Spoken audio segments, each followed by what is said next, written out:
गुढीपाडवा विशेष कमी वेळेत साधारणपणे तासाभरात करता येईल अशी पाडव्याची सोपी थाळी आज आपण करणार आहोत. नमस्कार, स्वागत आहे तुमचं मराठी किचनमध्ये. तर सगळ्यात आधी आपण जो पदार्थ करणार आहोत तो म्हणजे केशर, वेलची, श्रीखंड. जर तुम्ही तयार चक्का वापरणार असाल तर प्रश्न नाही, पण जर का तुम्ही चक्का घरी करून घेणार असाल तर आदल्या दिवशी सकाळी तुम्हाला जे ते दही लावून ठेवावं लागेल. 1 लिटर म्हशीच्या दुधाचं हे दही लावलेलं आहे. आदल्या दिवशी सकाळी दही लावायचं आणि संध्याकाळी याप्रमाणे हे दही लागलं. उन्हाळ्यात त्या मानाने दही जे आहे ते पटकन लागतं. हे जे दही आहे ते तुम्ही सुती अशा मलमलच्या कपड्यामध्ये घट्ट बांधून ठेवू शकता किंवा याप्रमाणे दही घट्ट होण्यासाठीचं जे दही मेकर मिळतं, ज्याला बारीक अशी जाळी असते, त्याच्यामध्ये हे जे दही आहे ते काढलं म्हणजे मग याप्रमाणे पाणी ठिपकत राहतं आणि घट्ट दही जे आहे ते याच्यामध्ये तयार होतं. रात्रभर दही जे आहे ते निथळणार आहे, त्याच्यामुळे याला फ्रीजमध्ये ठेवून द्यायचं म्हणजे मग दही जे आहे ते आंबट होत नाही.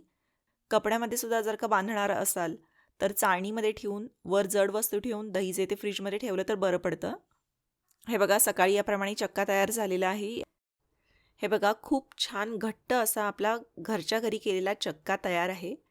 विशेष म्हणजे ताज्या घरातल्या दह्यापासून केलेला असल्यामुळं, शिवाय रात्रभर पाणी निथळण्यासाठी फ्रीजमध्ये ठेवलेला असल्यामुळं हा जो चक्का आहे तो अजिबात आंबट नाही आहे. त्याच्यामुळं साखरही आपल्याला अगदी कमी लागणार आहे. आता हा जो चक्का आहे तो एकसारखा छान क्रीमी असा होण्यासाठी याला फेटून घेणार आहोत. जर का विकतचा चक्का असेल तर तो तुम्ही पुरणाच्या चाळणीतून वगैरे सुद्धा गाळून घेऊ शकता, म्हणजे छान एकजीव स्मूथ असा होतो. पण हा घरगुती अगदी सॉफ्ट असा चक्का आहे, त्याच्यामुळं मी चमच्याने याला फक्त थोडंसं 2 मिनिटं फेटून घेतलं आहे. त्याच्यामध्ये आवडीनुसार अर्धा कप साखर बारीक करून ही पिठी साखर याच्यामध्ये घातलेली आहे. चक्क्याच्या गोडीनुसार साखरेचं जे प्रमाण आहे ते कमी अधिक करायचं आहे. पाव कप कोमट दुधामध्ये केशर भिजत ठेवलं होतं. हे भिजवलेलं केशर याच्यामध्ये घातलं आणि सगळं मिक्स करून घ्या. त्यानंतर वेलची पूड घातली. वेलची पूड सोबतच याच्यामध्ये जायफळ किसून घालायचं आहे. जायफळचा जो स्वाद येतो श्रीखंडाला अतिशय छान असा येतो, त्याच्यामुळं अवश्य घाला. आवडीनुसार तुम्ही याच्यामध्ये सुक्या मेव्याचे काप देखील घालू शकता. याप्रमाणे सगळं मिक्स करून घेतलं आणि हे फ्रीजमध्ये ठेवून द्यायचं. जास्तीत जास्त वेळ याला फ्रीजमध्ये ठेवू द्यायचं, नाहीतर बाहेर राहिलं तर श्रीखंड जे ते आंबट होण्याची शक्यता असते. त्यानंतर अजून एक तयारी रात्रीच करून ठेवायची, ते म्हणजे छोले भिजत घालायचे आहेत आणि हरभरा डाळसुद्धा भिजत घालायची आहे. तर 1 कप छोले भाजीसाठी रात्री भिजवून घेतले होते. तसेच अर्धा कप हरभरा डाळ कैरीची डाळ करण्यासाठी भिजत ठेवली होती. पहिल्यांदा भाजी करण्यासाठी छोले जे आहेत ते कुकरमध्ये काढले. याच्यामध्ये गरजेनुसार 1.5 कप पाणी घातलं, चवीनुसार मीठ घातलं आहे. 2 छोटे तमालपत्र याच्यामध्ये घातले आहेत आणि कुकरचं झाकण लावून मंद आचेवर 4 शिट्टी घेऊन छोले जे ते शिजवून घ्यायचे. आता मिक्स व्हेज पुलाव आपण करून घेतो आहे झटपट असा. तर याकरता 1 कप कोबी, अर्धा कप फ्लॉवरचे तुरे, पाव कप मटार आणि पाव कप गाजर अशा वेगवेगळ्या मिक्स भाज्या घेतलेल्या आहेत. कोणत्याही भाज्या तुमच्या आवडीनुसार तुम्ही घेऊ शकता. साधारणपणे 1 कप तांदूळ असेल तर 2 कप भाज्या झाल्या पाहिजेत, अशा अंदाजानं भाज्या ज्या आहेत ते भरपूर घ्या. आता वाटण्यासाठी या ठिकाणी 3 मध्यम आकाराचे किंवा 2 मोठे पिकलेले असे टोमॅटो घ्यायचे. कांदा लसूण विरहित वाटण आहे, त्याच्यामुळं फारसं काही याच्यामध्ये घालायची गरज नाही आहे. एक मोठा असा आल्याचा तुकडा घातला आणि ही अशी टोमॅटोची प्युरी करून घेतली. आता ही जी प्युरी आहे ती आपण भाताला सुद्धा वापरणार आहोत आणि निम्मी प्युरी जी आहे ती भाजीसाठी सुद्धा छोल्यांच्या वापरणार आहोत. आता कुकरमध्ये भातासाठी तेल गरम करून घ्यायचं. तेलामध्ये अगदी 2 लवंग, 4 मिरी आणि एखादा दालचिनीचा तुकडा घातला. टोमॅटोची निम्मी प्युरी याच्यामध्ये घालायची आहे आणि तेल सुटेपर्यंत सगळं परतून घ्या. टोमॅटोला तेल सुटायला लागलं की एक एक मसाले याच्यामध्ये घालून घेऊ.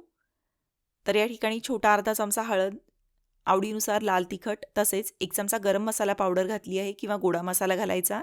त्यानंतर 1 चमचा धणेपूड घातली आणि सगळं एकदा परतून घ्या. आता याच्यामध्ये सगळ्या ज्या भाज्या आहेत त्या स्वच्छ धुवून निथळलेल्या भाज्या याच्यामध्ये घालायच्या.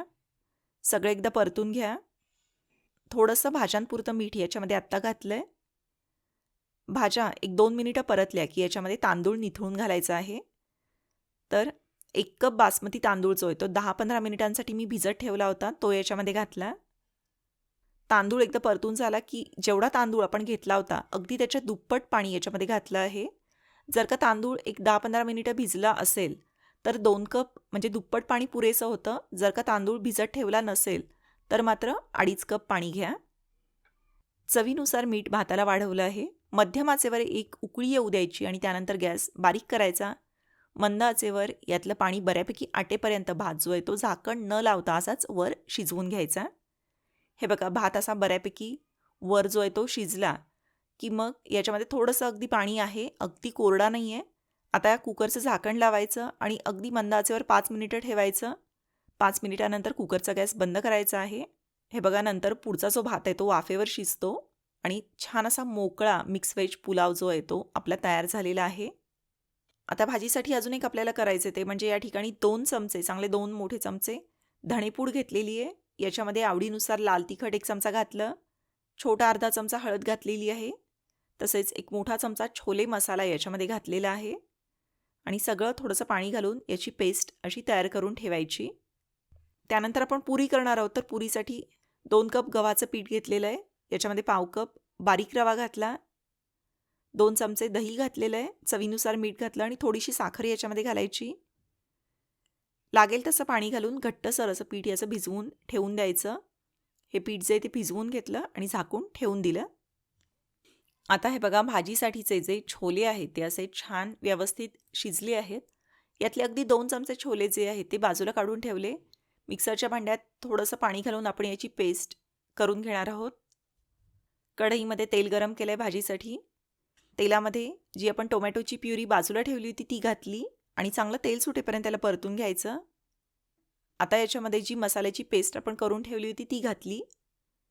याच्यामध्ये कांदा लसूण वगैरे नाही आहे, त्याच्यामुळं जो काही फ्लेवर जो आहे तो या मसाल्यांमुळं येणार आहे. आणि जेव्हा आपण याप्रमाणे मसाले भिजवून ठेवतो तेव्हा त्याचा खूप छान असा वेगळा फ्लेवर जो आहे तो ग्रेव्हीला येतो आणि मसालेसुद्धा जळत नाहीत. हे बघा, हे असं तेल सुटेपर्यंत सगळं परतून घेतलं आहे. आता याच्यामध्ये छोले घातले. गरजेनुसार पाणी तुम्ही कमी अधिक याच्यामध्ये वाढवू शकता. चवीनुसार मीठ घातलेलं आहे आणि त्यानंतर जे आपण बाजूला काढलेले छोले होते त्याची पेस्ट केली होती ती घातली. यामुळं भाजी जी आहे ती सगळी छान मिळून येते आणि भाजीला खूप छान असा दाटसरपणा येतो. गॅस मंद आचेवर करून 5 मिनिटं हे जे छोले आहेत ते मसाल्यामध्ये असे छान शिजवून घेतले. गॅस बंद करण्यापूर्वी बारीक चिरलेली कोथिंबीर वरून घातली.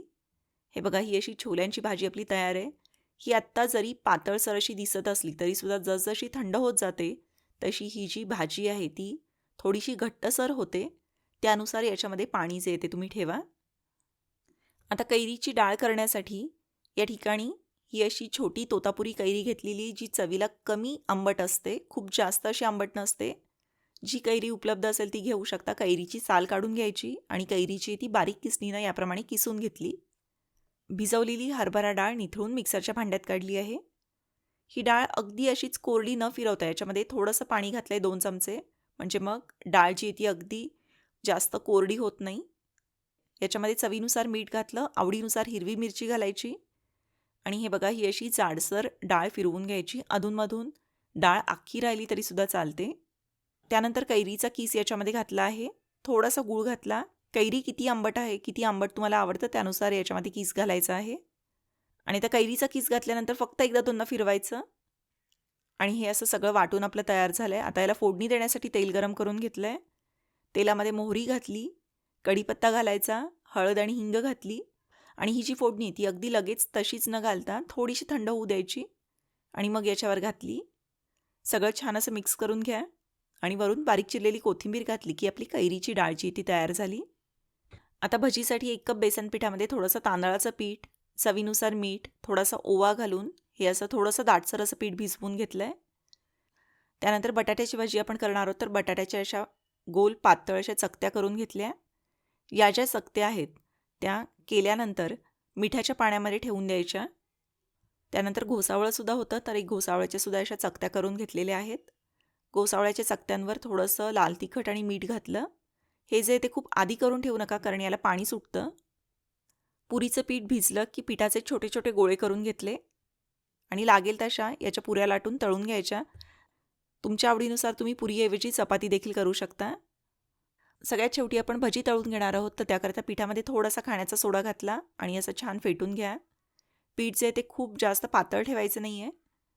बटाट्याच्या चकत्या जे आहेत ते पाण्यातून काढायच्या निथळून आणि तशाच न सोडता थोडंसं याला टिश्यू पेपरनं टिपून घ्या, म्हणजे मग जादाचं पाणी जे आहे ते पिठामध्ये जात नाही. आणि याप्रमाणे पिठामध्ये घोळवून बटाट्याची चकती जी आहे ती तेलामध्ये सोडली. आधी बटाट्याची भाजी जी आहे ती अशी छान सोनेरी रंगावर तळून बाजूला काढली आहे. त्यानंतर घोसावळीसुद्धा याच पद्धतीनं पिठामध्ये घोळवून तेलामध्ये सोडली. मध्यम आचेवर छान असे खरपूस होईपर्यंत भजी जे आहेत ते तळून घेतले आहेत. आणि कोशिंबीर ऐवजी या ठिकाणी मी बुंदी रायता जो आहे तो करून घेतला होता. तर अशा प्रकारे थाळीसाठी लागणारे सगळे पदार्थ जे आहेत ते करून घेतलेले आहेत. अगदी सोप्यात सोपे पदार्थ आहेत.